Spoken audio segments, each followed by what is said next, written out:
Ingat di Kedah ada satu kalender dipanggil kalender Tahwim Piyama. Kalender ni untuk membantu orang Kedah buat bendang. Habuan buat bendang lah. Jadi yang tulis tu siapa dia? Tuan Guru Ahmad Kepelu nama dia, ataupun kita kenali sebagai Tok Wan kepada Ustaz Usam, bapa kepada Syekh Badaruddin. Dia yang tulis satu kitab tentang cuaca. Dan kalau ikut yang disusun kembali oleh guru saya, hari ini kita berada pada 2 hari bulan, masuk Rejab, dah malam yang ke-12 Rejab hari ini. Jadi Syekh Ahmad telah menceritakan bahawa kita sekarang ni berada di dalam buruj matahari jadi. Kita kan kalau tengok, kita mengaji dulu kan, dalam satu kita punya globe bumi tu Saratan dan Jadi kan. Jadi itu dua garisan yang penting sebenarnya dalam penentuan waktu solat kita semua ada di situ. Jadi kalau ikut tarikh hari ni 13 Jadi, tarikh buruj dia, dan bulan berada pada manzilah Al-Hin'ah. Dia ada laluan dia. Kenapa ulama-ulama ambil kisah benda ni?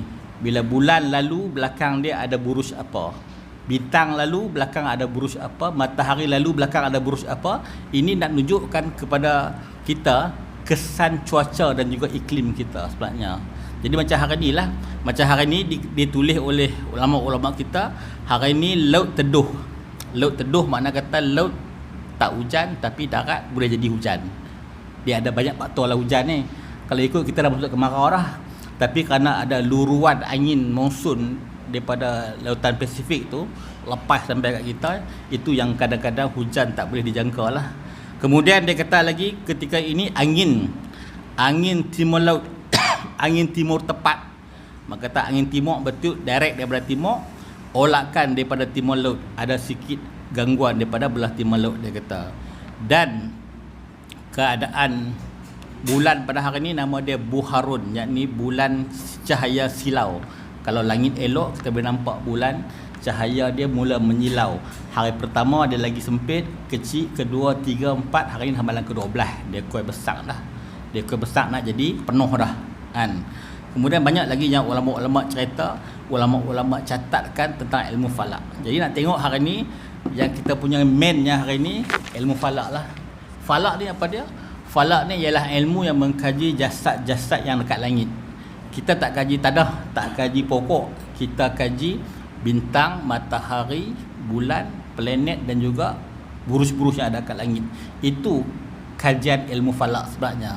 Ilmu falak kaji benda tu, pergerakan, kedudukan dan juga perihal serta fenomena yang bersangkutan dengan dia. Jadi makna kata termasuklah gerhana matahari, gerhana bulan. Kalau berlaku gerhana, kita ada syariat untuk buat solat gerhana. Jadi itu yang ditekankan oleh ulama-ulama kita. Jadi ilmu falak ni ilmu yang dah lama dah wujud dalam dunia Islam, dan dia ada beberapa nama yang lain. Kadang-kadang disebut sebagai ilmu hisab. Sebab apa? Sebab tuan-tuan kalau hari tu jatah mufti mai cek arah kiblat, dia kena kira dulu, dia kena hisab dulu. Dan tuan-tuan kalau tengok sejarah tokoh-tokoh kita seperti Syekh Abdullah Fahim, Syekh Tahir Jalaluddin, semua tu orang matematik, orang yang boleh mengira. Walaupun tuan-tuan tengok Syekh Abdullah Fahim ni orang yang pandai fiqh, pandai kata-kata, pandai bersastra juga, tetapi yang kita tak nampak kadang-kadang dia ialah orang yang pandai dalam ilmu falak. Syekh Tahir Jalaluddin lagi hebat lah. Tengok buku-buku dia, kiraan trigonometri dia, macam mana dia kira arah kiblat daripada Port Well, kampung dia Teping, sampai ke Mekah dengan kiraan yang amat-amat detail dia kira. Trigonometri yang saya guna kira pada hari tu kat Allah tuan-tuan tu, saya guna trigonometri yang terbaru yang dah disimplify. Saya jumpa cikgu-cikgu matematik, dia kata yang ni dah simplify. Tunjuk Syekh Tahir, dia kata yang ni memang lama lah. Sebab setengah kos, setengah sinus dia guna cukup hebat zaman tu. Itu ulama kita. Jadi jangan kata ulama kita orang Islam tak pentingkan matematik, memang kena mengira. Sampaikan dalam satu kata-kata ulama, dia kata apa? Dia kata siapa yang mengaji ilmu hisab, dia kata akan bersih akalnya dan bertambah ia. Ini kata-kata daripada Imam Syafi'i sini, dia kata siapa yang belajar ilmu hisab bersih akal dan bertambah ia. Jadi kita duk galakkan hari ini, antara program-program yang kita galakkan, mahat-mahat tahfiz hari ini, galakkan anak-anak budak kita, kita punya hufaz kita mengira. Sebab apa? Nak bagi bersih akal dan juga bertambah akal dia. Hak tu lagi clear, lagi cepat. Kalau rasa benar sangat nak mengapai, suruh lepas mengira, ajak matematik bagi lepas letih sikit. Letih. Imam Syafi'i kata lagu tu. Okey. Jadi falak ni kaji benda yang di atas. Dan untuk hari ini kalau tuan-tuan tengok di Malaysia semua kita ada jabatan mufti yang mengendalikan hal ehwal falak.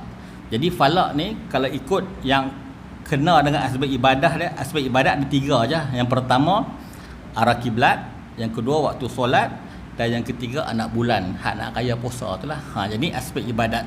Tetapi jauh daripada itu, ulama-ulama yang terdahulu ada menulis karangan-karangan kitab tentang macam mana benda-benda yang dekat langit ni memberi kesan kepada benda-benda yang ada dekat bumi. Macam mana pergerakan objek langit memberi kesan kepada alam tumbuhan, alam hayawan, alam daratan dan juga alam lautan. Dia ada kesan-kesan dia. Ketika bulan kecil, apa kesan dia kepada ikan-ikan dekat laut? Bulan naik hari kedua, hari ketiga, hari keempat, hari kelima, sampailah hari yang ke-15. Jadi ulama-ulama dalam catatan dia, contohnya yang saya duk bawa ni, selalu saya pakai kitab Ajaibul Makhluqat wa Gharaibul Mawjudat karangan Imam Zakaria Al-Khazwini. Dia ada tulis tentang kesan-kesan bulan dan juga matahari terhadap apa yang ada dekat bumi. Contoh, dia kata kalau tuan-tuan nak dapat ikan yang berisi dan juga lebih banyak dia punya tangkapan dia, carilah ataupun buatlah tangkapan, pergi memancing ataupun mengai pada awal bulan, sebelum bulan jatuh. 1 sampai 15 tu kira tarikh bulan naik lah. Bulan jatuh ni bila saya sahabat bulan jatuh, bukan bulan jatuh, mula bulan mengecut. 15 tu dah full moon, dia 16, 17 dia mula mengecut sampai 29, 30 dia akan naik balik 1 hari bulan. Dia akan naik balik. Itu kita panggil bulan naik dan bulan turun. Jadi tuan-tuan jangan ingat bulan naik bulan turun lagi, tapi dia itu bahasa yang biasa Tok guru pakai, saya pun ikut je lah. Saya dah mengaji kat mereka kan. Jadi itu antara benda-benda yang kita akan tengok dalam falak lah. Okey, yang pertama aspek ibadat arah kiblat. Arah kiblat kita guna buruj, kita guna bintang, kita guna matahari. Dan yang terkini mungkin baru ni Jatuh Mufti bawa apa? Alat ukur tanah tu kan, yang warna kuning tu kan, theodolite. Dia bawa alat tu. Dan juga dia ada satu GPS untuk dapatkan koordinat kita lah. Jadi sekarang ni semakin canggih, kita gunalah apa alat-alat untuk apa? Agar kita dapat arah yang lebih tepat untuk apa? Untuk kesempurnaan ibadah kita. Hak tu aja. Bukan nak kata hak ulama-ulama kita buat dulu salah. Teknologi zaman tu setakat tu. Bila kita ada lagi kemudahan yang boleh bagi kita lagi canggih, lagi tepat, kita cuba sedaya mungkin. Sebab apa tuan-tuan? Hari ni kalau kita tengok dekat apps yang cerita pasal kiblat ni, satu dunia boleh cek. Satu dunia, tak kira orang kafir ke orang Muslim kan, boleh cek. Dia tekan saja surau Taman Wakaf Siti Aisyah ni, dia tengok-tengok, awak bangunan dia pelik, bangunan dia kat sini, ada kiblat kat sini. Jadi leceh. Kita orang Islam ni nampak leceh lah buat kerja. Sebab tu masjid dan surau yang kita buat di Zaman Mufti ni, dia punya syarat dia mestilah kita dinding tu siap-siap arah ke arah kiblat. Tengok daripada Google Earth ke, Google Map ke, siap-siap dia akan tunjuk sampai ke arah kiblat. Itu baru nampak cantik kita punya kerja orang Islam kan. Jadi bila orang tengok pasal apa bangunan pergi kat sini, kiblat kat sini kan. Jadi nampak tak tak canggih lah kita kan, kita punya kerja buat kita. Bukan tak ada. Dulu masa saya kerja di Taman Mufti, ada satu masjid yang memang lari dia punya arah kiblat dia 45 darjah. Sekarang ni dapat baru dah lah 45 darjah. Sebab apa? Sebab pada zaman tu bila kita interview dengan Tok Wan yang main petang tu, saya buat kajian dengan USM masa tu, Jabatan Mufti dengan USM, kita buat kajian, kita cek waktu asar. Jadi kita tengok pasal apa pelik sangat. Rupanya dalam tu daripada halih dah. Rupanya bila ikut cerita dia kata masjid tu dibina mengikut matahari terbenam. Dulu orang kata terbenam tu kira belah barat lah. Jadi matahari terbenam ni pun dia tak sama. Bulan Januari kat sini, Februari sini, Mac, April. Dia setahun ada 2 bulan saja yang hampir-hampir, Jun dengan Julai saja yang hampir-hampir ke arah kiblat. Bulan lain kalau bulan Disember memang 45 darjah lari. Jadi pahaman orang pada ketika itu, nampak matahari jatuh, terus pacak kayu buat masjid. Jadi kebetulan tak lama selepas tu anak murid Syekh Abdul Fahim meminjam ni orang situ ceritalah, pinjam kompas yang ada di sekolah Syekh Abdul Fahim tu, mai ukur balik dan dia yang ubah. Sebab tu kita panggil Masjid Menyerong. Orang tua-tua bila pergi situ masuk pintu je sembahyang kat sini. Kita masuk pintu terus sembahyang kan. Masuk pintu kalau kita masjid biasalah, masuk ke belakang tu terus hadap kiblat, tapi masuk dia corner. Tapi kita dah ubah dah. Masjid tu pun orang tua dah ubah dah. Dan la ni dah diruntuh buat baru, alhamdulillah dah ikut arah yang sebenar lah. Tapi banyak kaedah kan. Jadi itu antara benda yang kita kena ambil berat, yang aspek ibadah. Yang kedua, penentuan solat. Tengok pergerakan matahari, faham matahari bergerak macam mana, masa mana dia ada kat Saratan, masa mana ada kat Jadi, masa mana ada kat Khatulistiwa. Itu akan beri nilai kepada kita untuk kita tentukan waktu solat kita. Tuan-tuan senang lah kan ni, bunyi tek-tek-tek tu, untuk bila apa azan kita bersemayang, clear. Salah lagu mana Ustaz? Salah bertanggung lah, jabat mufti lepak lah yang buat kerja tu kan. Kita ni orang awam je kan. Tapi tak bagi puas hati kita kena tahu macam mana yang ulama-ulama sebut dalam kitab-kitab fiqh, macam mana rembang itu berlaku. Kerana contoh dalam kitab Sabilah Mustadin, Syekh Arsyad Al-Bajali kata apa? Dia kata masuknya waktu zuhur itu dengan gelincirnya matahari, dan gelincir matahari itu selepas waktu rembang, dan rembang itu ada kalanya ada bayang, ada kalanya tak ada bayang. Dan dia boleh habaq pula ada 2-3 negeri yang sepanjang tahun ada bayang. Jadi kalau tuan-tuan pergi mengaji kat tempat tu ataupun pergi situ, nak tunggu rembang tak ada bayang, memang tak akan jumpa. Syekh boleh habaq, memang clear. Zaman Syekh Arsyad Al-Banjari lagi tu 50-an lagi tulis kitab tu, memang dia bercerita dah. Dan dia kata apa lagi, ada negara yang hilang bayang setahun 2 kali. Macam kita lah, negara yang ada di antara Saratan dengan Jadi, ketika mana matahari naik dan juga turun 2 kali sehari. Bila lintas atas kita lah, macam Pulau Pinang ni, insya-Allah dia akan lintas atas Pulau Pinang ni bulan 4 dengan bulan 9. Jadi nanti kita boleh kira lah, boleh kira. Ataupun tuan-tuan carilah apps mana-mana boleh kira. Ataupun Jabatan Mufti akan keluar nanti satu pemberitahuan hari tu sebelum lohor, tuan-tuan boleh tengok tiang-tiang kat luar tu tak ada bayang. Kemudian tengok bayang bila jengui balik ke bawah sini, itu masuk waktu zuhur. Itu yang diceritakan oleh Syekh kita lah. Kemudian ibadat apa lagi? Anak bulan. Anak bulan ni memang benda yang penting. Sebab apa? Sebab orang ambil tahu yang ni sebab nak raya, nak puasa je kan. Hak puasa tak apa, lambat pun tak apa. Raya kena cepat. Raya kena cepat kan. Yang tu kita ni. Baru ni raya terkejut orang kata. Bukan raya terkejut. Nampak anak bulan macam mana kan. Kita boleh letak syarat-syarat anak bulan. Anak bulan dia ada, dulu kita pakai syarat 238. Ketinggian mesti 2 darjah, jarak lengkung 3 darjah, dan juga umur anak bulan sekurang-kurangnya 8 jam. Itu dulu. Kemudian start daripada tahun 2020 dah tukar syarat, kita tinggikan lagi syarat dia, 3 darjah, jarak lengkung kena 6.4. Sebab apa? Sebab kalau jarak lengkung antara matahari dengan bulan terlalu dekat, cahaya dia akan susah nak nampak. Jadi jarak jauh sikit.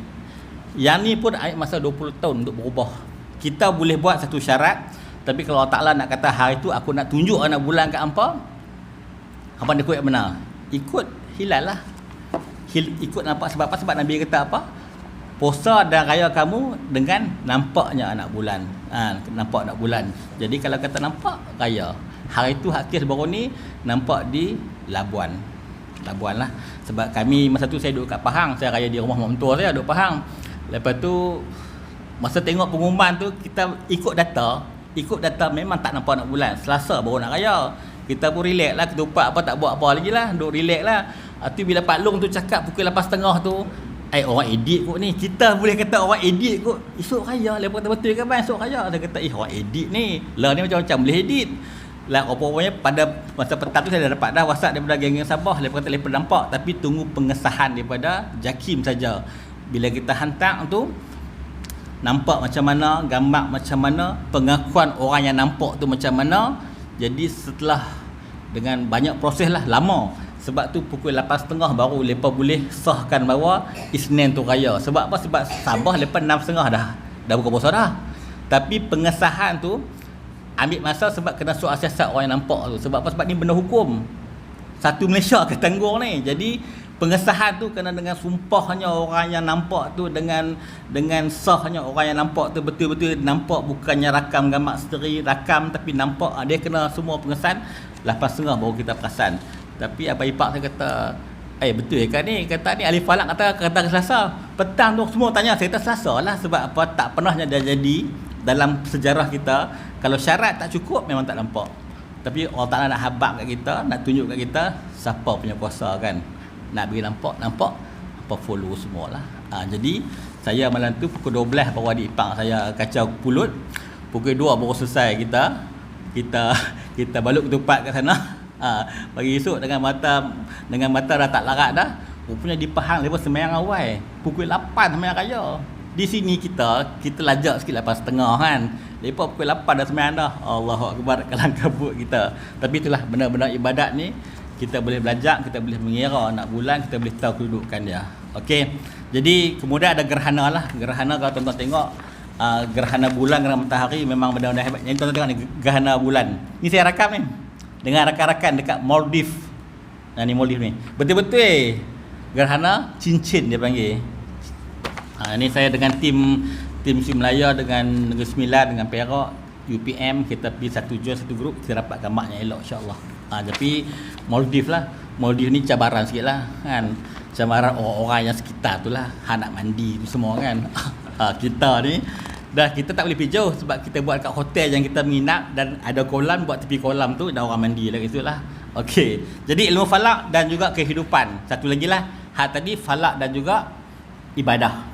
Kemudian ulama-ulama juga yang saya kata tadi macam Syekh Ahmad Keflu, dia ada tulis tentang ilmu falak dan juga kehidupan. Ilmu falak yang boleh mengira, dia ada alat-alat dia, kemudian ada kitab-kitab dia. Dan aspek kehidupan ni dia kata melihat ilmu falak sebagai satu rahmah. Dia kata ilmu ini membantu masyarakat menjalankan kehidupan seharian. Macam mana yang Syekh Ahmad Keflu buat satu takhwim piyama. Takhwim piyama ni berdasarkan 12 buruj yang kita panggil zodiak tu lah. Kita dulu tengok zodiak nak buat apa? Dulu kita nak tengok hari ni jadi apa kat aku. Hari ni hak akan dapat markah, hari ni hak akan boleh apa-apa. Dulu ni satu kolom tu yang zodiak tu kita boleh koyak kat surah abang, simpan dalam poket sebab nak tengok hari ni jadi apa kat kita. Kata tu tak buat kan? Betul-betul tak buat dulu budak-budak buat. Okey, Syekh Ahmad Keflu tulis satu risalah, nama dia Ar-Risalah Al-Musimiyah li ahli ziraah, untuk ahli-ahli perbendangan, ahli-ahli pertanian di Kedah wa Perlis. Dia kata untuk orang Kedah dan juga Perlis, dan sebarang-perai pun boleh pakai lah. Dulu sebarang-perai ni Kedah kita boleh pakai.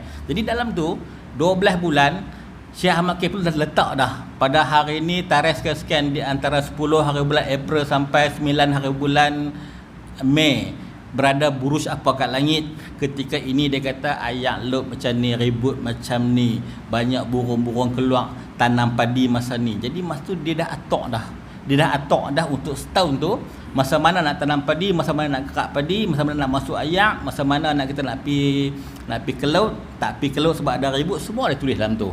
Jadi ini ilmu yang kita rasa ilmu yang betul-betul tolong orang, tolong masyarakat. Hari ni kita boleh ilmu banyak-banyak, kita buat apa? Simpan kat kita. Lepas tu lah kali hilang betul lah. Kita diambil nyawa, tak ada siapa dah. Tapi Syekh Ahmad Keflu dia buat satu kitab, satu buku yang dipanggil Takhwim Piyama Kedah. Dia ajak kat orang-orang Kedah, Perlis dan juga seberang-perai ni, okey musim ni buat apa? Musim ni buat apa? Sampai dia boleh cerita satu ketika tu musim orang-orang menanam padi ni dalam kesusahan. Terpaksa kita terima satu sistem, dia panggil sistem padi kunca. Padi kunca ni kita ambil barang dulu dekat China, kemudian esok bila kita buat ni semua bagi dia. Itu musim.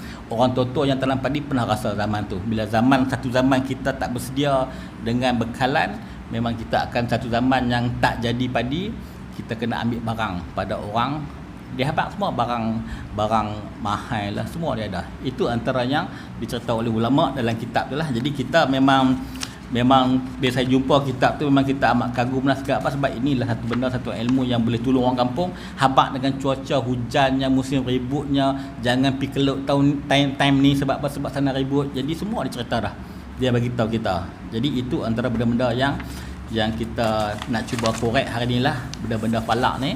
Dan kitab falak ni yang saya biasa bawa, kitab ajaib, kita panggil ni kitab ajaib. Kemudian kitab haiwan, kitab Hayatul Haiwan Al-Kubra, kitab haiwan oleh Imam Kamaluddin Ad-Dumairi. Dalam kitab ni Syekh Kamaluddin tulis cerita pasal haiwan daripada huruf alif, asadun, singa, arnab, semua sampai huruf ya. Ada 2 jilid. Dia cerita tentang sifat haiwan. Sifat haiwan. Sebab tu orang kata kalau kita nak menangani sesuatu benda tu, kita kena faham dia. Macam mana sampai selepas tu ada ulama buat tulis satu kitab kecil pasal kuda saja. Cerita kelebihan kuda, kelemahan kuda, apa untung orang yang bela kuda. Jadi itu cara kita nak menangani benda-benda lagu ni lah. Haiwan pun dia ajak kita cara nak, sebab haiwan ni hidup dengan kita. Orang Arab ni dia hidup dengan haiwan, dengan unta semua. Jadi dia tulis satu kitab macam mana mereka nak kenal haiwan, macam mana macam mana anjing, macam mana, apa kelebihan dia anjing, apa kelemahan dia, hak nak buat ubat macam mana. Ibn Sina pun guna binatang-binatang ni untuk buat ubat. Ada benda-benda yang dia ambil dalam kitab-kitab, dia tulis ambil empedu dia, ambil mata dia, ambil bulu dia, boleh buat ubat semua. Antara yang saya teringat lah, patutlah orang suka pakai apa, hak mana hak samsing suka pakai apa, kuku rimau kan, kuku rimau. Kuku rimau ni dalam satu kitab Fatani, kitab yang ditulis oleh Syekh Muhammad Ismail Al-Fatani. Dia kata apa? Dia kata orang yang menanggung ni hak bawa sekali lah. Dia kata akan nampak hebat. Tu orang tu percaya tu lah, dia percaya dia akan nampak hebat, dia akan jadi gah bila dia pakai yang tu. Tu benda-benda yang ulama-ulama tulis lah. Jadi itu benda-benda yang kita cerita tentang ilmu falak. Termasuklah cuaca yang ada pada hari ni, macam mana hujan ni pun ada ketika kita kena tengok hujan yang kita boleh mandi, ada ketika tengok hujan yang kita tak boleh mandi. Sebab apa? Sebab ada beza hujan malam dan juga hujan siang, ada beza. Dan satu orang profesor, saya tak ingat nama dia, di UC Melaya, dia pernah ambil geran untuk buat kajian tentang hujan saja. Sebab bila guru saya baca satu hadis yang mengatakan tentang hujan malam ini merupakan baja daripada syurga, dia buat kajian. Rupanya bila kajian yang dia buat tu, rupanya dapat hasil hujan malam ni ayam tu banyak mengandungi oksigen, hak belah petang ni banyak karbon. Jadi itu antara benda-benda yang kita boleh buat kajian hari ini. Macam mana berdasarkan pada hadis sebut lagu tu, jadi kita boleh tengok, buktikan sendirian. Sebab tu kadang-kadang orang yang kena hujan petang ni balik demam, hak kena hujan pagi malam jarang demam lah. Jadi dia ada dia punya saintifik dia ada dia punya bahan-bahan yang dalam tu lah, perbezaan waktu dia. Juga disebut, dia kata apa, antara penempatan yang ideal, kalau tuan-tuan duduk di tempat tu, nak tahu tempat tuan-tuan tu diberkati ataupun tak diberkati, ideal tak adil tempat tu. Kalau tak ideal, wakaf tiap-tiap tuan-tuan pindah lah. Sebab dalam hadis tu disebut tiga benda. Yang pertama dia kata apa, adalah hadis tu dia kata yang pertamanya, matahari naik daripada timur tanpa halangan, tak ada jerbu apa, cahaya pagi itu full sampai kat kita. Itu yang pertama. Nabi kata itu keadaan cuaca tempat yang ideal. Yang kedua dia kata hujan sebelah malam.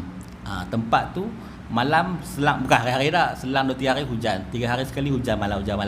Itu tempat yang ideal.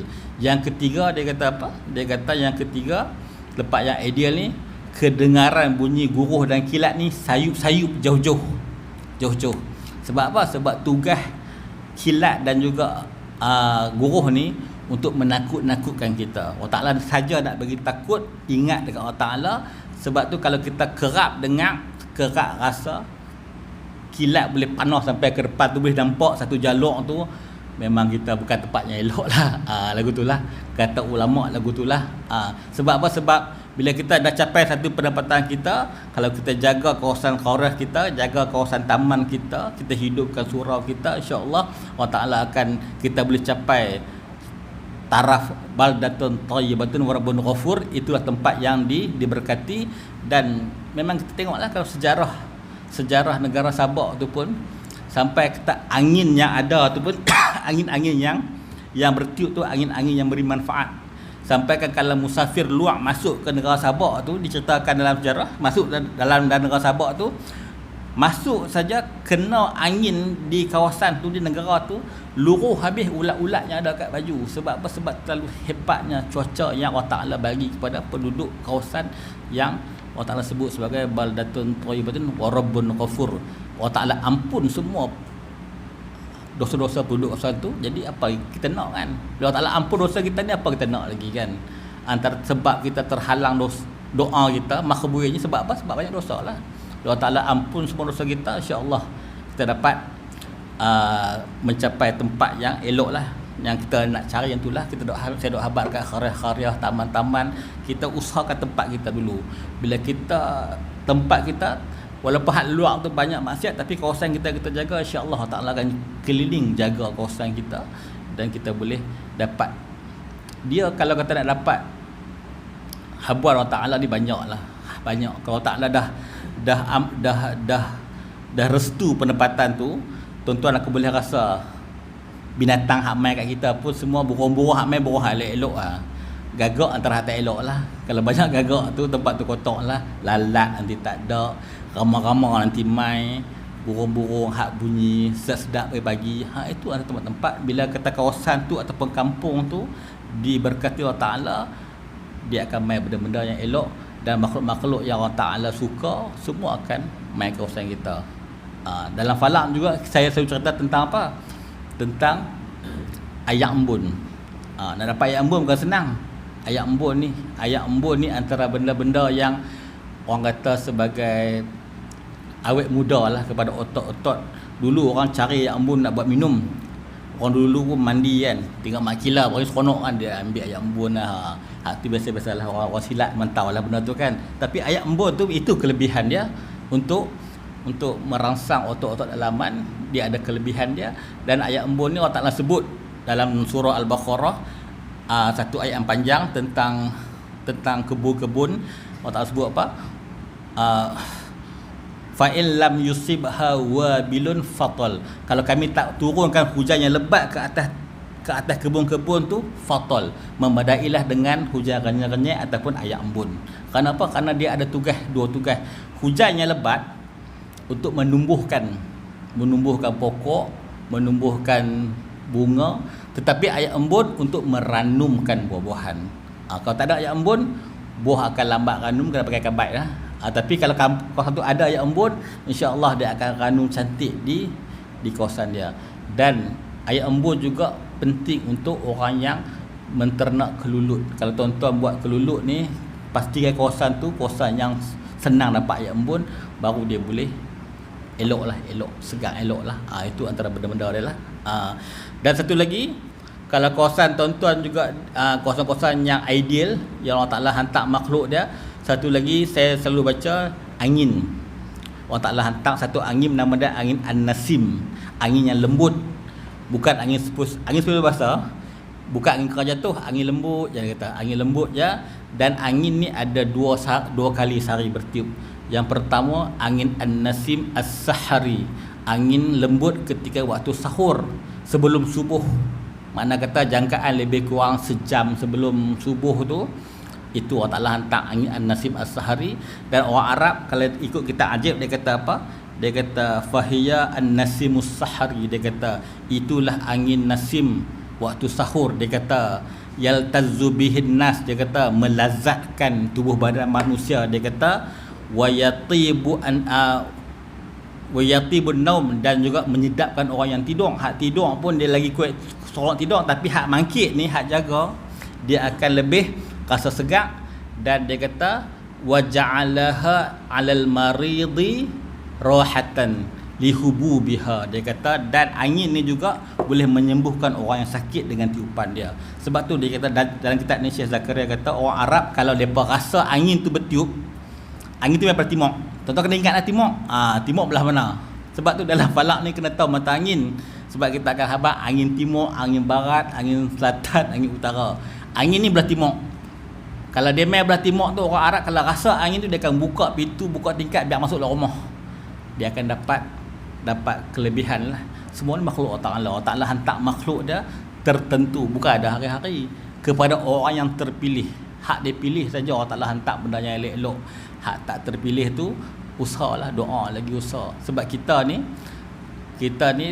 saya ingat satu ayat yang guru saya kata apa? Dia kata tilkal ayyam nudawiluha bainan nas.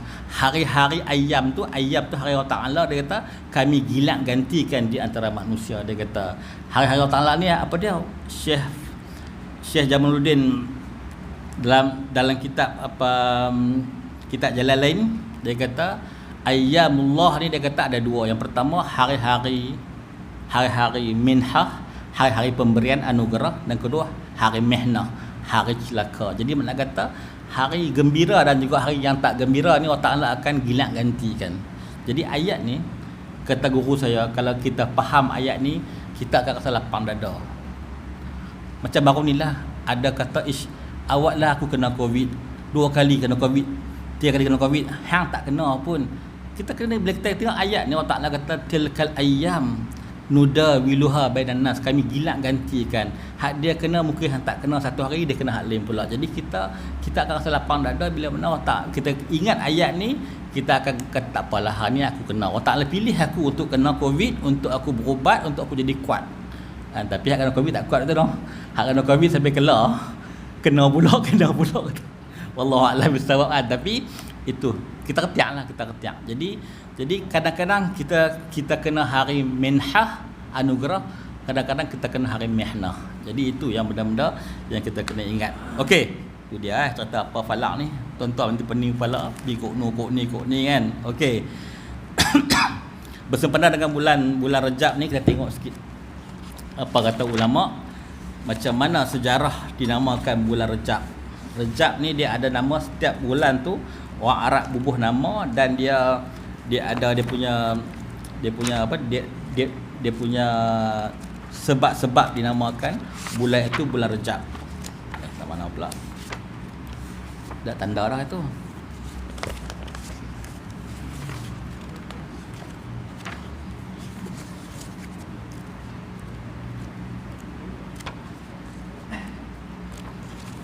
Bulan Rejab ni disebut, makna Rejab ni apa? Rejab ni makna azim.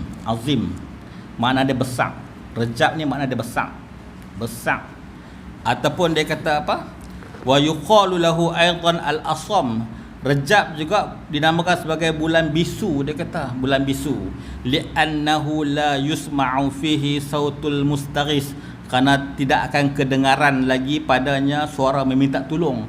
Sebab apa? Orang Arab ni lain pada bulan haram, dia akan perang, seronok perang, dengar suara orang minta tolong, suara minta dilepaskan, tu sautul mustaghis. Dia kata wa khila li'annahu la yusma'u fihi kha'atu silah.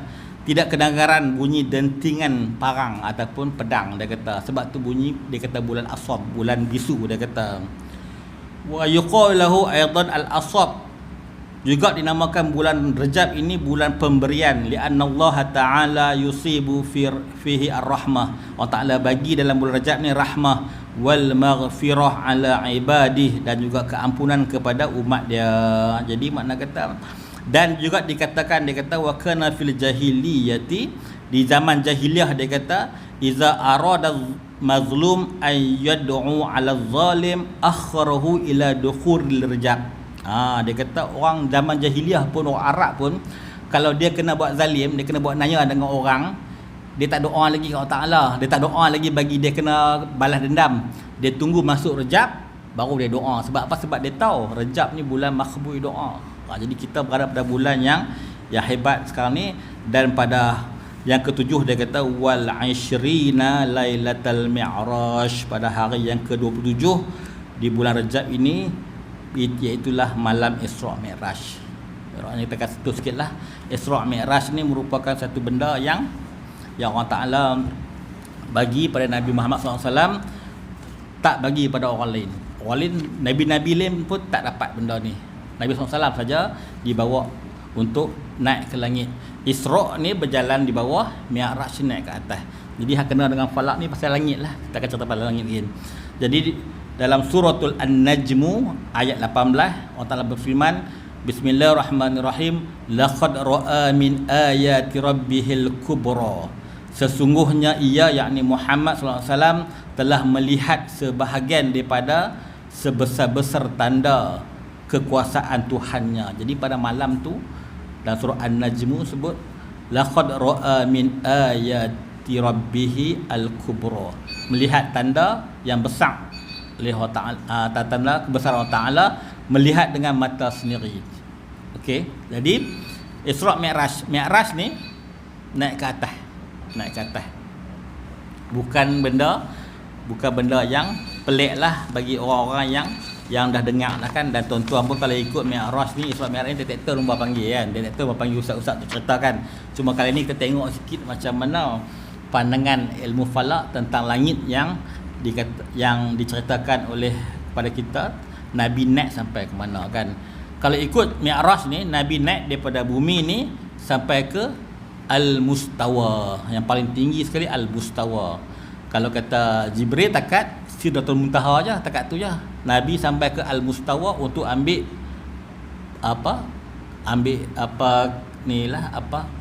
solat tu kan. Okey. Macam mana ulama-ulama falak mencerita tentang langit? Langit hak dalam falak ni langit dunia aja. Langit dunia. Hak 1 sampai 7 tu bukan langit dunia dah. Hak kita cerita dalam falak ni, langit dunia ni ada 3 tingkatan, dia kata. Ada 3 tingkatan. Jadi dalam surah Az-Zariyat ayat ke-7, Allah Ta'ala sebut bukan Az-Zariyat, ayat surah At-Tariq ayat 11 yang paling rendah sekali.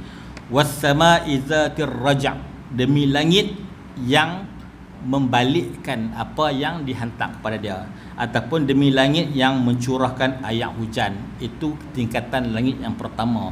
Bukan langit yang Nabi naik. Langit dunia ni hak kita duk bincang dalam falak ni, langit yang menempatkan awan. Hak ada awan. Dekat mana ada awan, di situlah langit tingkatan yang pertama. Allah Ta'ala sebut dalam surah At-Tariq ayat 11, was-sama'i zatir raja', demi langit yang menurunkan hujan ataupun yang patah balik. Raja' ni patah balik. Kita hantar apa yang dia sedut, wap-wap yang ada kat bumi, dia akan turunkan balik. Itu tingkatan langit yang pertama, langit dunia, bukan langit yang tu lagi. Langit dunia, langit yang ada dekat langit, dekat awan ni, ada pula 3 tahap. Awan yang pertama tahap lebih kurang, yang kata setengah ulama kata yang pertama tu lebih kurang tinggi dia 1000 hasta. 1000 hasta tinggi. Yang kedua sampai 10,000 hasta. Yang ketiga 30,000 hasta. Jadi 3 tingkatan langit ni, satu tingkatan awan ada 9 jenis. Jadi dalam ilmu falak kita membicarakan jenis awan sampai 27 jenis awan. Ada awan di bahasa Arab lah, ada sebut awan Al-Kirdun, awan kera. Ada sebut awan An-Namir, awan rimau. Banyak disebut juga awan Khala'un, awan yang berbentuk gelang. Jadi kalau kita tengok hari ni hak kita mengaji berapa lah, Columbus, Nimbus, Sirius. Paling tinggi Sirius lah, paling tinggi Sirius. Yang hak kata tuan nampak yang langit biru, nampak yang nipis-nipis tu, hak tu Sirius. Itu atas sekali. 100.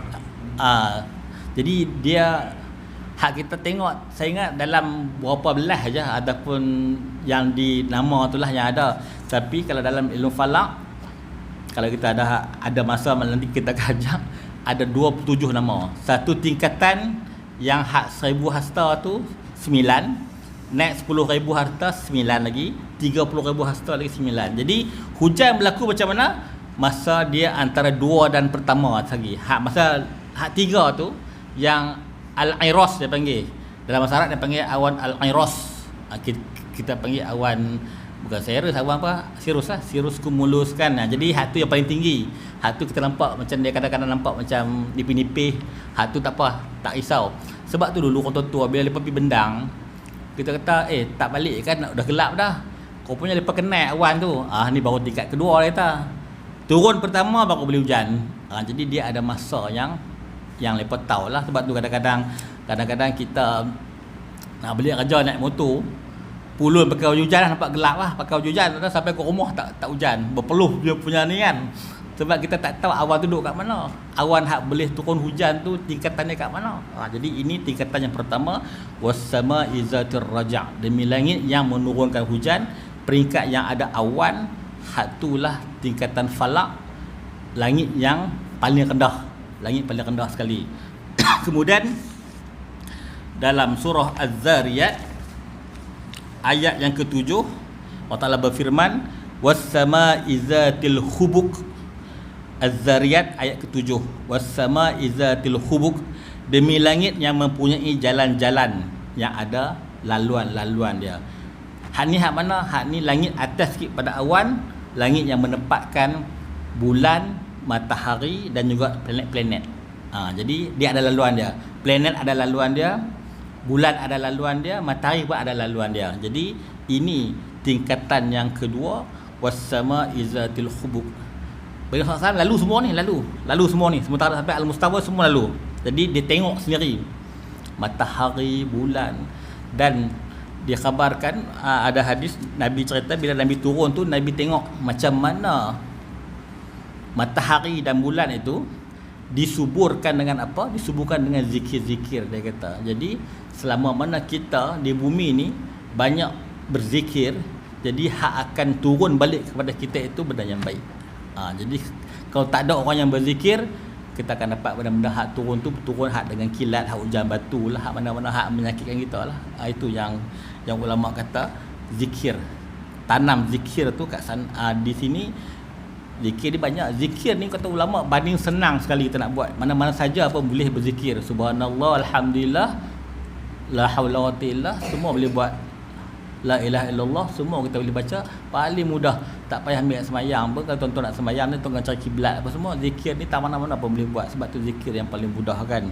Jadi banyakkanlah berzikir, mudah-mudahan kita dapat menghantar benda-benda yang ke langit tu, benda-benda yang baik, dan dirajak, dia turun balik kepada kita benda hak elok-elok kan. Sebab tu kita bila hujan kita doa apa? Allahumma sayyiban nafi'a kan. Curahlah kami dengan benda yang bermanfaat kan. Ada ulama dalam satu kitab saya baca, Allahumma sayyiban hani'an nafi'a. Hani'an ni hak lembut-lembut, hak nipih-nipih. Kalau kita mungkin orang kata kalau tak baca hani'an dapat hujan batu pula. Ada ulama macam-macam pendapat dia. Ulama-ulama ni kadang-kadang dia tambah doa kot ni, baca doa kot ni, bukan dia mesti saja. Ulama-ulama ni ada ilham dia. Allah Ta'ala bagi ilham kat mereka kan. Mereka siapa, kita siapa kan. Jadi kita ikutlah. Kalau orang-orang ulama-ulama hari ni mengarang, tulis buku pasal ratib ke, pasal zikir ke, ikut je lah kan. Kita siapa dia, kita baru hidup sehari dua, mereka lama dah buat benda tu kan. Allahu'alam bisawab. Okey, tingkatan yang kedua, was-sama izatil raja' yang pertama, was-sama izatil hubuk yang kedua, dan yang tinggi sekali was-sama izatil buruj. Surah Al-Buruj ayat pertama, demi langit yang menempatkan bintang-bintang, yang ada buruj, gugusan bintang-bintang. Jadi ada bintang tu yang paling jauh kat kita. Jadi dalam satu hadis Nabi kata apa, untuk mengaji falak dia kata apa, ta'allamu minan nujum, dia kata hampa mengajilah bab nujum, dia kata bab bintang-bintang ni, hatta tahtadu biha, dia kata hinggalah kamu boleh dapat petunjuk tentang apa, tentang kegelapan malam, dia kata. Makna kata guna bintang-bintang untuk jadi panduan kepada kita. Summan tahau, kemudian berhentilah kata. Kalau belajar lebih lagi akan jumpa benda pelik-pelik kata. Jadi makna kata kita belajar ilmu falak ni, bab awan, bab planet, matahari, bulan, bab buruj, Nabi kata summan tahau, lepas tu berhenti.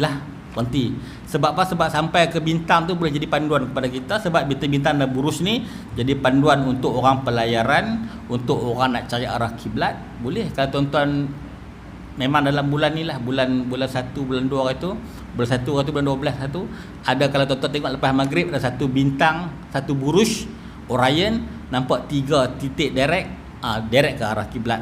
Jadi kalau tuan-tuan keluar tengok, oh nah 3, betul lah saya orang kat sini, kita boleh tahu arah kiblat kita dengan Orion belt dia panggil. Ada 3 titik dekat titik buruj Orion tu. Jadi dia punya titik tu, dia punya 3 tu nama dia An-Nitaq, An-Nilam, Mintaqa, nama 3 bintang dalam bahasa Arab. Tapi bila orang putih dia panggil An-Nitaq, An-Nilam, Mintaqa, dia panggil gitu. Tapi bahasa Arab dia An-Nitaqun, An-Nilamun atau Mintaqah, semua dalam bahasa Arab.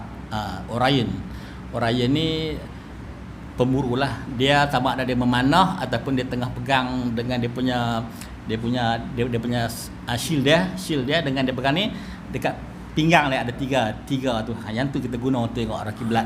Sebab tu hatta tahtadu biha kata sehingga kamu boleh mengetahui dengan bintang-bintang itu pedoman dan juga kegelapan pada waktu malam jalan-jalan kamu. Dulu masa saya dekat Pantai Aceh dulu, kita memang masa Jabat Mufti kami keraplah ke Pantai Aceh tempat nak tengok nak bulan tu. Lepas tu ada polis tu cerita, dia kata ustaz hari tu ada kami tangkap orang Aceh dekat Pantai Aceh, dia kata. Rupanya dia kata lepas mai daripada Aceh tu lepas naik kayuh pau. Tu kata mai ikut mana? Tak sesat kan? Dia kata kami tengok bintang, dia kata.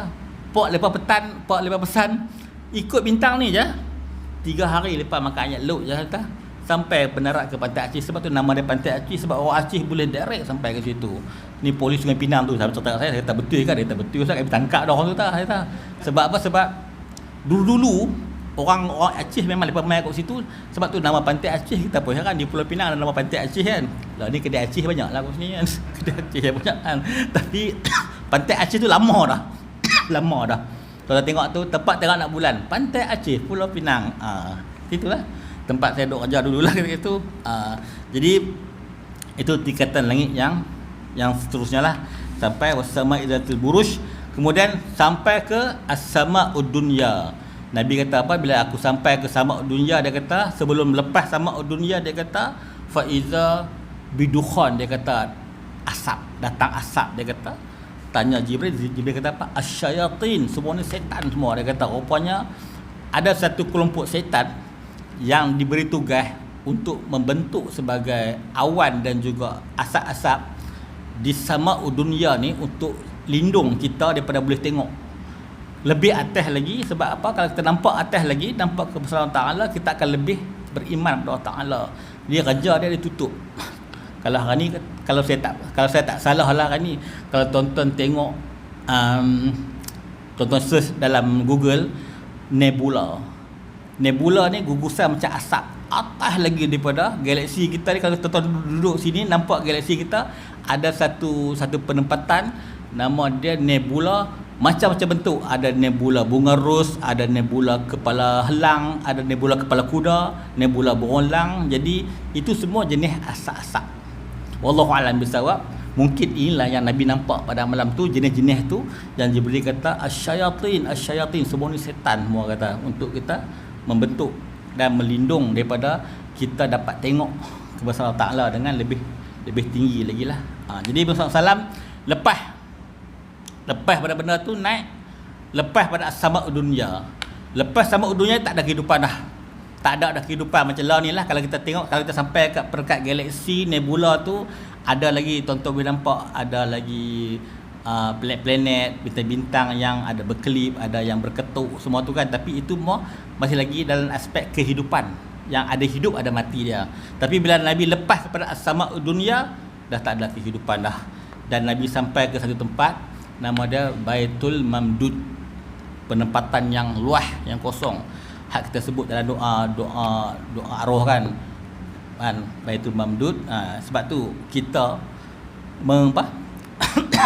kita mengharapkan ini. Nabi kata, ulama-ulama kata, Syekh Dr. Fatani kata, inilah dia kata penempatan orang-orang yang soleh dan beriman. Dia kata di mana apa? Di mana orang-orang roh-roh orang kafir tak akan lepas kepada langit dunia, sebab dia terikat, sebab dia tak boleh lepas kepada pintu-pintu. Tapi orang yang soleh, Allah Ta'ala benarkan roh dia, walaupun di sini ditanam di Seberang Jaya tapi roh dia yang beriman boleh sampai dan ada kat sana. Itu benda yang buat Nabi SAW sangat-sangat seronok. Dia kata, ui, roh umat aku boleh sampai ke situ. Mana kata orang yang beriman, Allah Ta'ala boleh angkat dia sampai ke peringkat yang cukup tinggi kan. Penempatan yang sangat luas dia panggil Baitul Mamdud. Kemudian Nabi naik lagi Baitul Izzah. Baitul Izzah ni tempat yang mulia, tempat yang ditransitkan Al-Quran pada malam, inna anzalnahu fi lailatul qadr. Tempat Allah Ta'ala turun daripada ni letak Al-Quran kat situ. Kemudian barulah lepas naik ke langit pertama, langit kedua, dan memang mengejutkan bagi Rasulullah SAW, bila sampai ke Baitul Izzah pun ada lagi roh orang beriman, ada lagi roh orang beriman.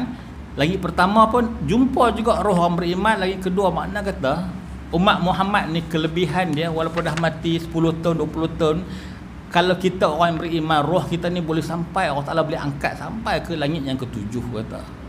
Nampak lagi kata. Sebab tu kita nak, kadang-kadang kata guru saya katakan, dia kata apa? Dia kata kadang-kadang perasan nak kata, kita lama dah tak mimpi ayah kita kan. Mak kita dah meninggal, ayah kita tak mimpi lama. Dulu mula-mula dia meninggal, kita mimpi dia mai, kita buat kenuri, kita sedekah apa Fatihah, tahlil semua, insya-Allah dia akan tak nampak lah, tak mai dah lepas tu kan. Lama tak nampak bukan apa, sebab depa pun ada depa punya mengejar depa punya ranking kat sana, kata guru saya. Dia kejar. Depa pun duk seronok kat sana. Mudah-mudahan orang tua kita seronok kat sana, depa akan duk ada di tempat yang elok kat sana. Dan Allah Ta'ala bagi kat depa setiap hari Isnin dan hari Khamis, kata Syekh Daud dalam Kashfur Rimah, kitab Kashfur Rimah, dia kata setiap Isnin dan Khamis roh-roh ni dibenarkan turun ke Baitul Izzah untuk tengok aktiviti anak cucu yang dekat bumi ni. Jadi dia boleh tengok lah. Tengok, oi, Ustaz Anwar nak buat apa, dia kata ni, kata tu orang saya tengok, dia kata cucu aku duk bagus, dia duk mengajar ni, kata tak apa ya Allah, tak aku dia doa depan makbul orang alim ni panjang kalau umur dia untuk dia pergi mengajar banyak tempat lagi. Amin. Jadi tapi dia tengok cucu dia duk merempit lah malam-malam, duk preng kata dia tak teruk cucu aku ni, kata qalu inna lillah dah, kata orang Ta'ala makbulkan doa dia, preng tak ada. Itu dia sebut oleh Syekh tentang kelebihan roh-roh orang yang beriman tu. Kita kena yakin, kita kena ingat kat depa. Sedekah Fatihah bukan tak sampai buat sedekah semua sampai kat depa. Mudah-mudahan depa tolong doa untuk kita kat sini kan. Kalau orang tak percayalah, tapi yang ni yang Syekh duk sebut, saya yakinlah dengan benda ni kata. Okey, Nabi naik sampai ke tingkat yang ketujuh. Lepas tu setiap tingkat, setiap langit yang disebutkan dalam Isra Mi'raj tu, Nabi jumpa umat, roh orang-orang beriman di kalangan umat Muhammad sallallahu alaihi wasallam. Makna kata ada yang diangkat sampai langit ketujuh, sampaikan ke Arash. Dekat Arash tu Nabi nampak ada banyak cahaya putih keliling Arash tu. Nabi tanya Jibril, adakah itu malaikat yang menanggung Arash? Dia kata tak, hak tanggung Arash dah 8 je. Lah ni 4 orang, esok bila kiamat 4 lagi akan nak tanggung. Hak tu semua tu umatmu yang Muhammad, Allahu Akbar, Nabi Muhammad lagi seronok. Dia kata umat aku ni boleh sampai ke sana, Allah Ta'ala angkat darajat depa kata. Jadi kita yakinlah dengan keistimewaan kita sebagai umat Muhammad, insya-Allah Ta'ala bagi kelebihan daripada kita. Tak tahulah kita nak mati bila kan, tapi orang tua dah mati lama dah, ulama yang mati lama dah, mungkin Allah Ta'ala dah angkat depa duduk di tempat-tempat yang istimewa macam itulah. Sebab apa? Sebab kita baca doa pun dia kata apa, jadikanlah kubur sebagai pintu kebun-kebun syurga kan. Tak masuk syurga lagi pun, tapi jadi riyadun min riyadil jannah, kata kebun-kebun syurga kan. Ini yang orang duk kadang tak percaya pun, tapi kena percayalah benda ni benda wujud, benda yang ada kan. Lepas langit ketujuh, Baitul Ma'mur. Di mana Baitul Ma'mur ni tempat malaikat-malaikat bertawaf. Dia sejajar dengan Baitullahil Haram, Kaabah di atas, Kaabah di bawah. Dia straight dengan Kaabah. Itu Baitullah dengan Baitul Ma'mur. Dia kata lebih kurang 30,000 lebih malaikat sedang bertawaf di Baitul Ma'mur, dia kata. Kemudian Nabi naik lagi Baitul Baydha, kawasan penempatan yang warna putih metalik. Kemudian naik lagi sampai Sidratul Muntaha, kemudian angkat sampai al-mustawa. Jadi itu antara benda-benda yang berkaitan dengan Mi'raj ni. Langit je lah, falak ni cerita dia langit je lah, langit lah. Tuan-tuan nak tengok hal lain-lain tu, tuan-tuan boleh bercerita lah tentang sebab dalam kitab Isra Mi'raj ni, Kibatul Muhtaj ni, dia akan cerita tentang warna-warna dinding hak Nabi sentuh tu, daripada zamrud, berkilauan dia warna apa, dan masa mana ketika mana Jibril menzahirkan tubuh badan dia punya yang sebenar dengan sayap dia yang panjang besar berapa puluh hasta kan. Itu semua tu dalam kitab ada cerita lah. Dan saya nak sentuh sikit lagi tentang Mi'raj, Isra Mi'raj ni dalam kitab Kifatul Muhtaj karangan Syed Al-Fatani, tentang satu tuntutan yang hebat di mana baginda disebut oleh Jibril kepada Nabi SAW. Dia kata apa? Wa alaika ya Muhammad bil hijamah murru ummataka bil hijamah, dan lazimkan olehmu ya Muhammad dengan berbekam, dan serulah olehmu umat kamu dengan berbekam. Ini antara benda yang dapat pada malam Mi'raj tu, tentang kelebihan berbekam. Berbekam ni hospital pun dah ada yang terima dah kan. Saya ingat belah KL ada lepas buat link dengan hospital juga untuk bagi khusus hospital nanti ajak lepas cara penjagaan alat-alat tu, kad dia semua tu lah kan. Jadi kita harap mereka boleh ikutlah kebersihan yang ada tu. Jadi kaedah dia kata, faedah di sini Syekh Dok sebut, adapun berbekam itu terlebih afdal daripada berpetik, dan sunnah berbekam pada syarak. Dia kata sunat berbekam ni, dia kata afdal pada berpetik ni hak kita buat apa? Al-fasdu, hak orang nak keluar darah kok buku lali. Hak tu saya tak berani buat sebab takut darah keluar banyak kan kata. Berbekam ni kita ambil hak darah bawah kulit sikit lah kan. Dan dia kata berbekam ni dia kata untuk sebab banyak darah, dia kata, ataupun berat tubuh badannya atau lainnya. Istimewa pula pada negeri yang panas seperti negara Hijaz. Seperti baginda SAW bersabda, al-hijamatu yamus salasa li sab'i asyarah minasyahri dawa'un lida'is sanah. Dia kata, Nabi kata al-hijamah berbekam pada hari yang ke-17 daripada bulan Hijrah, hari Selasa, dia kata menjadi ubat kepada penyakit selama setahun. Itu kelebihan berbekam. Yang pertama, kalau nak cari tarikh nak berbekam, cari hari yang ke-17 jatuh hari Selasa dalam bulan Islam lah. Dan setelah sekian lama tak jumpa, berlaku pada bulan lepas, bulan Jamadil Akhir, ada 17 hari bulan dah lepas lah. Kalau tak dapat juga buat hari yang ke-19, tak dapat juga buat hari yang ke-21. Itu hari-hari yang sunat berbekam, dia kata. Dan dia kata kalau tak dapat juga hari-hari yang tu, kita ambil hari Isnin yang pertama selepas bulan turun. Makna kata lepas 15 hari bulan. Kalau untuk bulan ni lah, kalau untuk bulan ni, hari ni 12, 13, 14, 15. 15 tu masuk 16, 17 tu cari Isnin yang pertama. Itu hari yang sunat untuk kita berbekam, hari yang elok lah. Dan berbekam pada awal bulan itu tiada manfaat baginya. Kalau berbekam pada hari yang awal bulan, masa 1, 2, 3 sampai 15 ni, kata Syekh tak ada manfaat. Dia kata wallahu a'lam bisawab lah. Kadang-kadang kita sakit, kita buat jugalah hari berapa kan. Kadang-kadang kita sakit, kena berbekam. Kalau nak buat lah kata. Dan barakah, dia kata dia ada barakah, dia kata, dan bertambah akalnya, dia kata kalau kita buat lah, kalau buat. Dan kata sahabat-sahabat saya yang duk buat bekam tu, dia kata kalau elok buat pagi sampai ke petang sudah, jangan buat malam. Malam ni kurang elok, dia kata.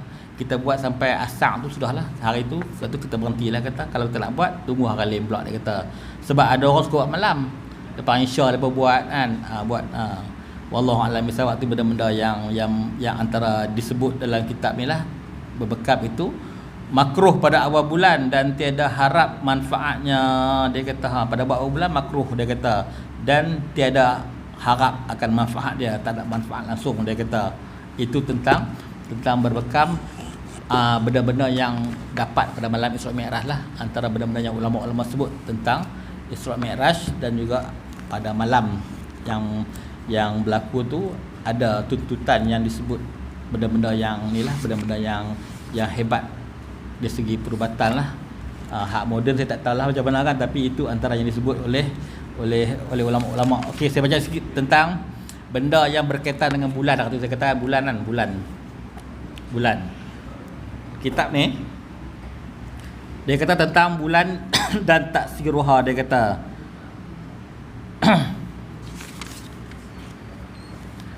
antara dia kata kesan-kesan bulan, dia kata kesan bulan terhadap hayawan dan badan. Dia kata wa minha amrun abdanul hayawanat, dan sebahagiannya dia kata kesan kepada badan haiwan. Dia kata fa innaha fi waqti ziyadil khamar wa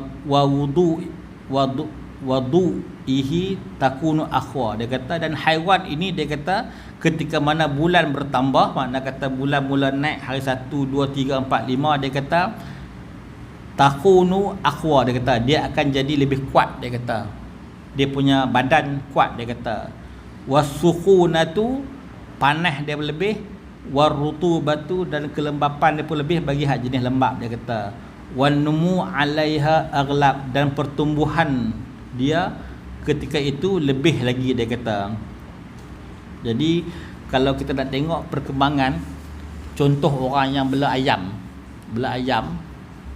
dia tengok hari bulan ni lah, tengok ayam lah kata. Biasanya kalau kita mula ayam tu menetas, kalau betul-betul masuk pada awal-awal bulan, hari yang ke-7 ke-8 tu dia mula tumbuh dah dia punya bulu yang keras tu. Dia kata dan ayam ni dia punya circle dia, ayam pula no, telur ayam tak ada ni kan, 28 hari. Ayam ni circle dia yang sempurna sekurang-kurangnya 28 hari. Pasal apa hari tu orang kata ayam KFC kuih kecil, pasal apa? Rupa-rupanya lepas dah cut dia punya tempoh dia tu jadi dalam 26 hari je. 2 hari saja dia mengurangkan tempoh circle yang sebenar. Jadi ayam tu jadi kecil sikit. Sebab disebut dia ada perkembangan ikut bulan. Bulan ni, cahaya bulan kita boleh nampak dia, kembang dia sampai 28 hari. 29 kita dah tak nampak dah cahaya bulan. 30 tak nampak, hari pertama baru keluar balik cahaya. Itu tempoh untuk seekor ayam, untuk dia sempurna lah, sempurna. Dia kata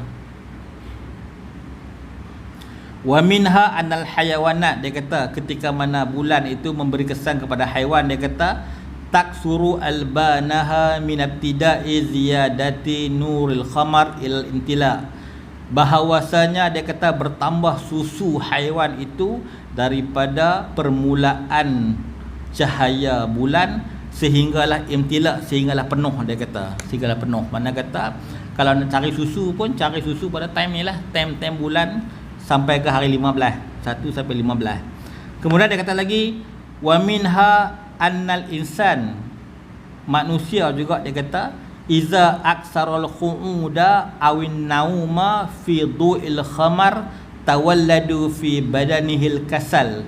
Dia kata manusia ni, dia kata kalau dia banyak duduk dan juga banyak tidur ketika mana bulan tengah duk naik, cahaya tengah duk bertambah, akan wujud pada badannya malah, al-kasal. Dia kata dia akan jadi malas.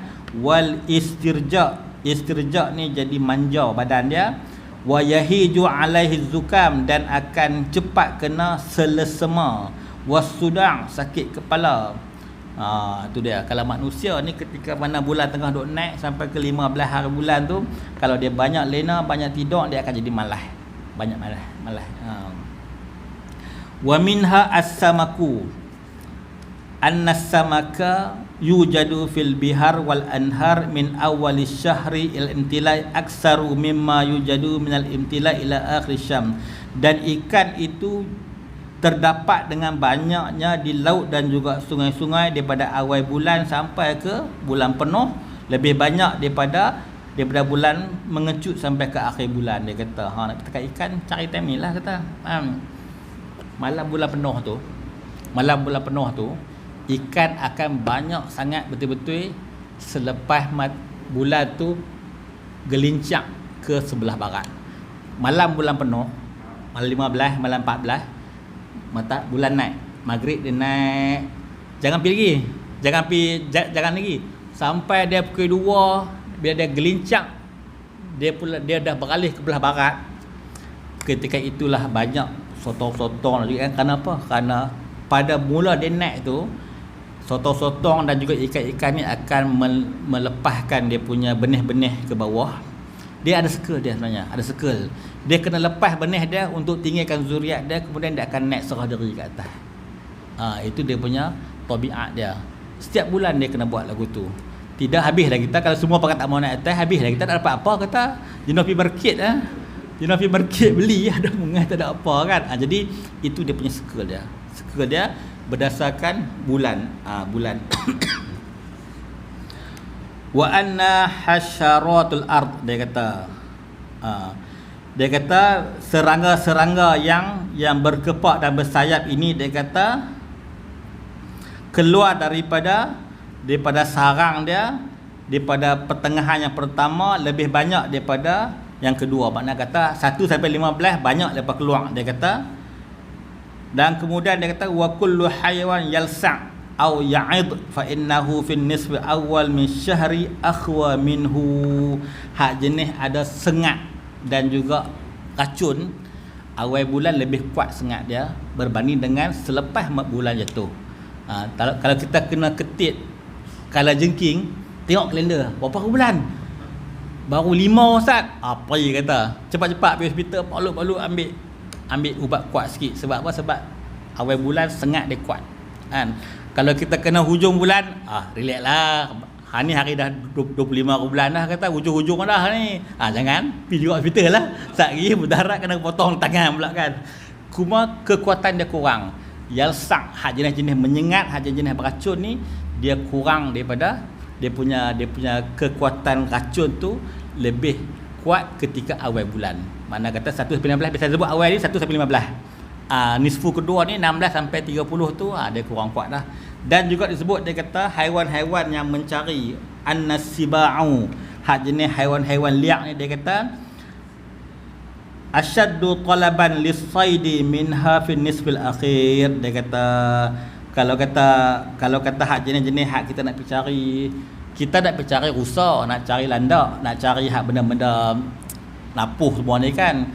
Kita pergi awal bulan, hak memang duk tangkap dia tu pun tengah cergas time tu. Hak rimau semua tengah cergas. Jangan pergi time tu. Kita pergi tunggu bulan turun dulu. Sebab apa? Sebab jerembat dengan Pak Long tu habis kita. Sebab dia tengah kuat. Akhir bulan Pak Long tu kurang kuat sikit. Ini antara sifat-sifat yang diceritakan oleh ulama tentang haiwan. Sebab tu guru saya kata, pengalaman lah, dia ada masa-masa dia. Ulama-ulama ni dia bahagi siang dan malam ni kepada 24 jam. Malam ada 12 waktu, siang ada 12 waktu. Start daripada matahari terbenam ada nama dia, tu masuk isyak nama dia, lepas isyak ada nama dia, waktu nak tidur ada masa dia, waktu yang hantu banyak ada masa dia, waktu yang kita lena tidur mati pun ada masa dia, waktu kita tahajud pun ada masa dia. Jadi kalau kita orang yang sini tak ada aku, kita lambakan. Orang-orang yang seronok pergi memburu ni, dia keluar memburu selepas isyak. Lepas isyak pergi kita. Maghrib pergi juga, tapi maghrib jangan keluar lagi sebab maghrib ni waktu haiwan, kata guru saya, haiwan ambil wuduk. Dia kata kita tengok dia turun ambil wuduk, bukan wuduk, dia minum. Dia turun minum, dia akan patah balik. Tengok laluan dia. Lepas kita selesai isyak, kita pergi ikut. Ada rezeki kita jumpa dia, dan kita dapat dia lah. Kemudian balik ni dia kata seelok-eloknya 3 jam selepas waktu maghrib. Kalau maghrib 7.30, 10.30 balik dah. Kenapa? Kerana selepas itu dia kata segala anggota dan juga panca indera kita mula melemah. Hak jadi duk tembak kawan, hak duk parang kawan, semua time ni lah. Mata kita mula lemah. Kita duk nampak lagu rusa besar, nampak lagu macam habuan yang besar. Baling-baling parang kena kawan, tembak-tembak kena kawan. Sebab tu ulama-ulama dah bagi masa dah. Masa nak balik kena balik. Sebab apa? Sebab kita punya faktor kekuatan otot dan juga panca indera dah mula mengurang. Time tu lah kita akan tersalah langkah. Sebab tu kalau hak duk kerja malam tak payahlah, tapi kalau nak ronda-ronda pun time tu pun kena berjaga-jagalah. sebab kita dah mula lemah otot kita, panca indera kita, jadi kita akan kurang alert dengan benda-benda. Hak berlaku aksiden banyak-banyak pun time-time tu lah, time-time yang mula-mula nak jadi ni lah. Itu dah. Okey, hak tu hak haiwan. Dia kata lagi wa anna, sikit ya. Tak tahu nak tidur apa, biar. Okey. Wa minha annal fawakihi warayhan, pokok-pokok dan juga yang ada bau-bauan. Dia kata wazar'u, dia kata pokok-pokok, dia kata lebih berbau harum. Dia kata ketika mana awal bulan, mana kata kalau kita balik lalu tengok air pasal apa pelik kan, wangi sangat ni, duk sangka macam ada apa-apa duk ikut. Rupanya pokok bunga melong jiran kita tu memanglah kalau 1 sampai 15 dia kuat, dia punya bau dia kuat kan. Jadi kita duk rasa macam siapa pelik duk ikut ni, bau wangi sangat ni. Tak, memang dia punya tumbuh-tumbuhan time ni pun dia memang bau-bauan dia akan keluar banyak. Sama juga dengan pokok-pokok lain lah. Pokok-pokok gaharu pun sama lah. Orang hak cari pokok gaharu lautan pun lagu tu lah. Dia nanti masuk lautan tengah malam ketika awal bulan, dia boleh bau dan boleh cam pokok mana-mana kan. Pokok-pokok tu dia kata. Jadi jangan heran, dia kata. Dan dia kata sikit satu lagi, wa minha annal ma'adin, dan juga gali-galian macam batu-batu ni, batu-batu dia kata allati tatakawwanu yukawwinu jawharaha wa safa'uha ashaddu idza kana walladuha min awwalis syahri walau kana fi akhirih la yakunu kadzalik. Kalau nak cari batu-batu gali-galian ni pun dia kata carilah ketika awal bulan, kerana apa yang terbentuk ketika awal bulan itu dia kata lebih elok, dia punya purity dia, wasafa'uhu, dia punya purity, dan juga dia punya jauhar dia punya color dia lebih asyaddu idza kana tawalladu min awalis syahri. Dia kata lebih hebat, lebih cantik, yang mana hak yang terjadi ataupun dikorek ketika awal bulan. Jadi semua merangkumi pengaruh yang ada pada langit tu, alam haiwan, alam tumbuhan, alam daratan yang ada tu, lautan, ikan-ikan. Sebab tu kata guru saya, kita mengaji falak ni, kita nak tengok 4 alam ni apa dia punya kesan dia, apa yang kita boleh ambil iktibar. Kita akan dapat masa yang tepat untuk kita mencari benda tu. Jadi kalau kita tak tahu, tak dapat baca masa tepat, kita pergi buat kerja sia-sia lah kata kan. Kita nak cari pada awal bulan, pergi tekan ikan hujung-hujung bulan kata. Ketika ayat pasang, ayat surut pun kena ambil tahu juga kan tu kan. Jadi semua tu akan bagi panduan kepada kita. Kita mengaji ni untuk kehidupan kita, kata guru saya. InsyaAllah kita boleh bantu orang lain, diri kita sendiri dan juga orang lain untuk kita meneruskan kehidupan. Kalau Syekh Ahmad Keplu, dia bantu orang bendang untuk menjalani kehidupan setahun, bagi panduan lah, dia buat jadual. Kita pun kalau kita mengaji sehari pun kita boleh tahu dah agak-agak nak bergerak masa mana, waktu yang sesuai tak sesuai. Wallahu a'lam bissawab, kita boleh ada sedikit perkiraan lah kan. Itu yang kita nak lah, sebab ilmu-ilmu yang ada ni dapat membantu kita untuk pergerakan seharian. Wallahu a'lam bissawab. Salah silap mohon maaf banyak-banyak. Kita tangguhkan kuliah kita dengan tasbih kafarah dan suratul As. Subhanakallahumma wa bihamdika anta astaghfiruka wa atubu ilaik. Bismillahirrahmanirrahim. Wal 'asr innal insana lafi khusr illa al-salihah wa tabi'in. Assalamualaikum warahmatullahi wabarakatuh.